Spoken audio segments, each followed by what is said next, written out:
Welcome to the Salmon Runs YouTube. Enjoy the video.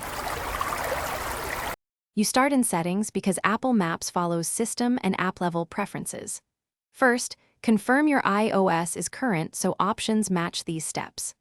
Once done, scroll to Maps inside Settings and open it. This is where app-specific language toggles appear. If there's no app-level language shown, make sure you check Language and Region under General.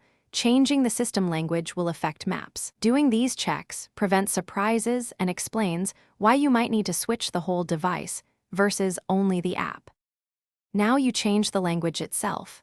In Map Settings, tap Language or Preferred Language for apps and pick the language you want. You'll often see immediate UI updates, but sometimes Maps needs a restart. Once selected, force close Maps and reopen it to confirm labels, directions, and place names update.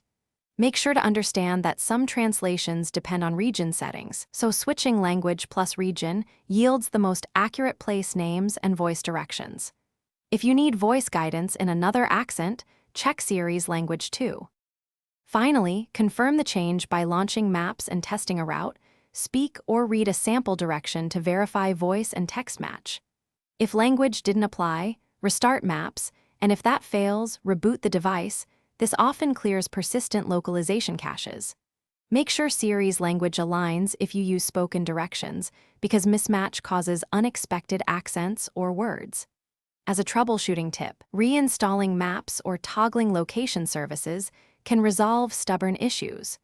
Only do that after trying restarts and checking language and region. Thanks for watching. Consider subscribing if we helped you.